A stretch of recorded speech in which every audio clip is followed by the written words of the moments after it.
इमरान खान को पाकिस्तान पे मुसल्लत करने के जिम्मेदार शहबाज शरीफ साहब भी हैं। अगर वो इनकार ना करते तो वो 2018 में ही वजीर आजम बन जाते। बाजवा साहब मजबूर हुए कि इमरान खान को मुसल्लत किया जाए।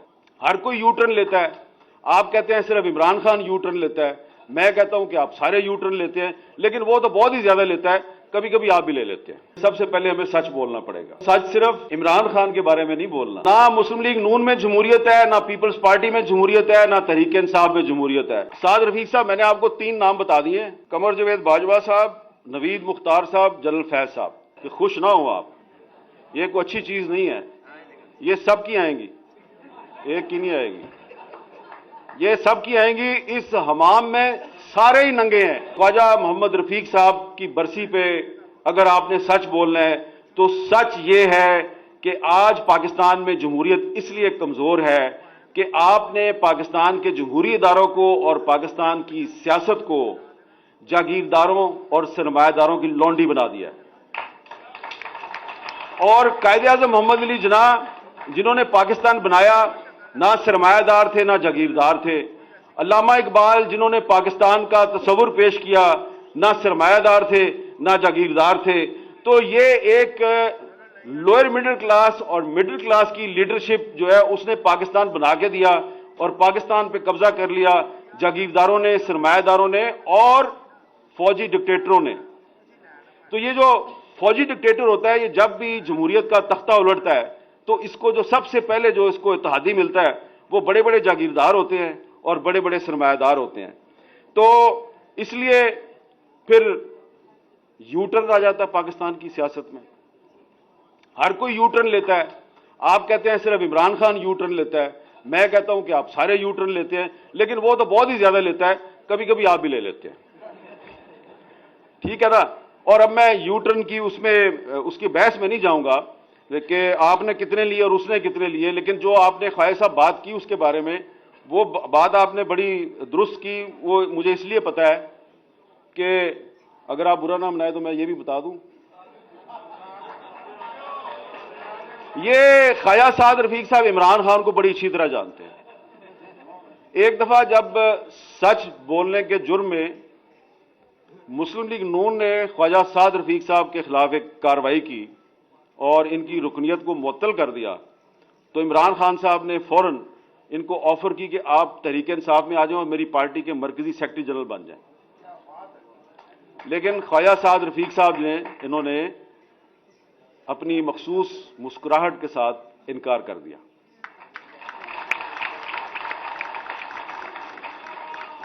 अब ये इधर ख्वाजा आमिर साहब जो है, ये मुझे बड़ी खशमगीन निगाहों से देख रहे हैं, इनको भी पता है इस बात का। तो अब तो साद रफीक साहब शुक्र अदा करते होंगे कि इतनी ऑडियो वीडियो आ रही हैं, शुक्र है यार मैं नहीं गया।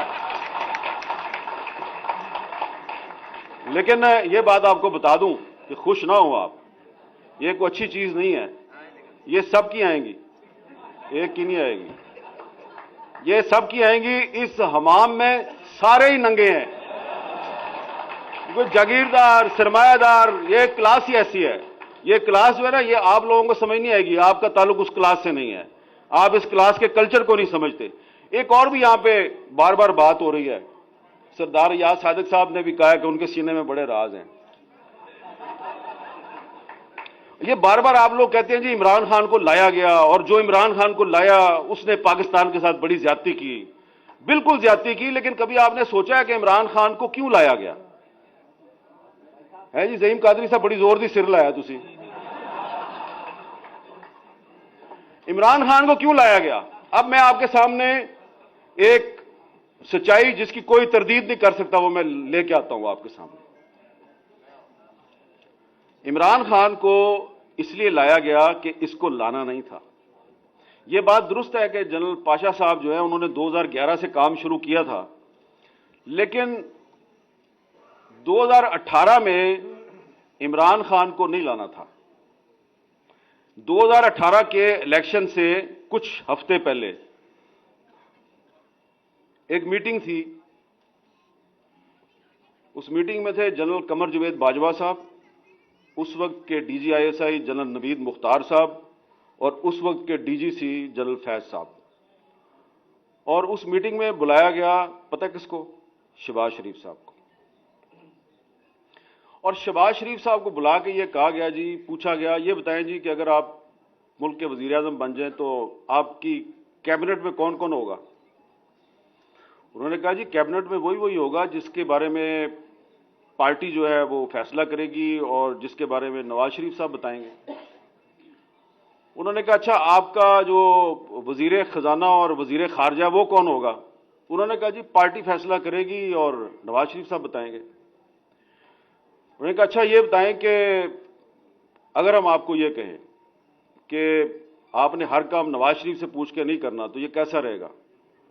तो उन्होंने बड़े तरीके से कहा जी कि देखिए मैं तो, मेरी बड़ी एक ओपन पोजीशन है, मैं तो इस्टेब्लिशमेंट से लड़ाई का हामी नहीं हूं और ये मैं कुछ छुपा के तो बात करता नहीं, लेकिन देखिए मेरी पार्टी के लीडर नवाज शरीफ साहब हैं, तो आखिरी फैसला तो वही करेंगे और पार्टी करेगी। आप मुझसे ये तवक्को ना करें कि मैं नवाज शरीफ साहब जो है उनके खिलाफ जाऊंगा। जनाब वो बड़ी लंबी मीटिंग थी और मीटिंग का अख्तिताम जो है वो ये हुआ कि शहबाज शरीफ साहब ने उनको कह दिया जी कि अगर आप ये समझते हैं कि आप मुझे वजीर आजम बनाएंगे और वजीर आजम बनने के लिए मैं अपने भाई का साथ छोड़ दूंगा, तो ये मैं आपके साथ झूठ नहीं बोलूंगा, मैंने ऐसा नहीं करना। तो साद रफीक साहब, मैंने आपको 3 नाम बता दिए, कमर जवेद बाजवा साहब, नवीद मुख्तार साहब, जलल फैज साहब। अब ये 3 तो पता नहीं आपको मिलेंगे नहीं मिलेंगे, आप इनसे पूछेंगे नहीं पूछेंगे। शहबाज शरीफ साहब तो आपको रोज ही मिलते हैं ना, उन्होंने को पूछ लेना।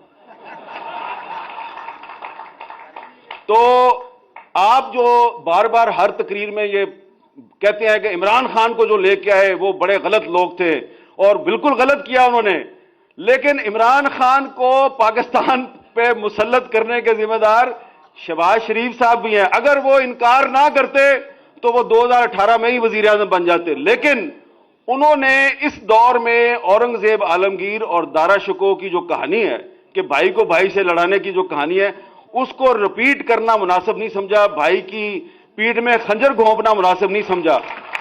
लिहाजा उनके उस अमल की वजह से बाजवा साहब मजबूर हुए कि इमरान खान को मुसल्लत किया जाए, और फिर उन्होंने मुसल्लत किया और फिर उन्होंने गिन गिन कर शहबाज शरीफ साहब से भी और आपसे भी उन्होंने बदले लिए और थोड़े से बदले उन्होंने ख्वाजा आसिफ साहब से भी लिए। तो इसलिए थोड़ा सा आखिर में मैं यही कहूंगा कि जमहूरियत से मायूस ना हो। आपने कहा कि आप जमहूरियत से मायूस हैं, सरदार याद सादिक साहब ने भी कहा मैं जमहूरियत से काफी मायूस हूं। आप जमहूरियत से मायूस ना हो, इसलिए कि जमहूरियत तो आई नहीं, पहले आप जमहूरियत पार्टी में लाएं, फिर जमहूरियत असेंबली में आएगी, फिर मायूस हो। अभी आप जिस तरीके से आप कौमी असेंबली में पीटीआई वालों ने इस्तीफे दिए हुए हैं, तो आप कहते हैं जी वो इस्तीफे ठीक नहीं दिए। भाई इस्तीफे तो दिए हैं ना, इस्तीफे कबूल करो, इस्तीफे कबूल करके उनके हलकों में बाई इलेक्शन कराओ। बाई इलेक्शन जब हो तो उसमें आप हिस्सा ही ना लें, क्योंकि उन्होंने खुद इलेक्शन लड़ना है, फिर उन्होंने इस्तीफा दे देना है, फिर इलेक्शन लड़ना है, फिर इस्तीफा दे देना है। तो उनको इलेक्शन लड़ने दो, बार बार इस्तीफे देने दो, आप अपना काम किए जाएं, लेकिन आप गैर आईनी काम तो ना करें। मेरा ये ख्याल है, मेरी नाकस राय में, कि जो कौमी असेंबली से इस्तीफे दिए गए हैं उनको कबूल करना चाहिए। इस्तीफे कबूल ना करके आप अपनी कमजोरी दुनिया पर आश्कार कर रहे हैं। और परवेज लाई पंजाब का चीफ मिनिस्टर है, आपको अच्छा लगे या बुरा लगे, गवर्नर साहब जो हैं उनको ये राइट नहीं है कि एक इलेक्टेड चीफ मिनिस्टर जो है उसको आप डी नोटिफाई करें, इसलिए अदालत ने उसको नोटिफिकेशन को कैंसिल कर दिया है। और परवेज लाई साहब को भी चाहिए कि अगर आपको गवर्नर ने कहा है कि आप एतमाद का वोट लें, तो भाईजान अगर आपके पास अक्सरियत है तो एतमाद का वोट लें, तो आप एतमाद का वोट नहीं लेते तो वो आपको डी नोटिफाई कर देते हैं। दोनों ही गलत काम कर रहे हैं आप, और जब दोनों साइड से गलत काम होगा तो फिर जो होता है उसको आप कहते हैं शब खून। तो उस शब खून में फिर आप भी तो बराबर के जिम्मेदार है ना, आप ये काम ना किया करें। आप पार्टी में जमहूरियत लाएं, सही लोगों को असेंबलियों में लेके आए, तो ये काम नहीं होगा। फिर लोटों के पीछे फिरते हैं आप और लोटों को सीट दे देते हैं आप अपनी, और अपनी पार्टी के लॉयल कारकुनों को कहते हैं कि इन लोटों को वोट दो, लोटों को जिताओ, क्योंकि उन्होंने आपकी चीफ मिनिस्ट्री और प्राइम मिनिस्टरशिप को कायम रखना होता है। तो जब आप पॉलिटिकल वर्कर को लोटागिरी के ईंधन के तौर पे इस्तेमाल करेंगे तो जमहूरियत मजबूत नहीं होगी, जमहूरियत कमजोर होगी। इसलिए ख्वाजा मोहम्मद रफीक साहब के नाम पर इस सेमिनार में आज आप ये अज़्म करें कि आप इमरान खान के बारे में सच जरूर बोलें, थोड़ा सा सच अपने बारे में भी बोलें और थोड़ी सी खामियां अपनी भी जो है उनका भी जायजा लें, अपनी खामियां दूर करें तो जो दूसरों की खामियां हैं वो आपकी ताकत बन जाएगी। बहुत बहुत शुक्रिया।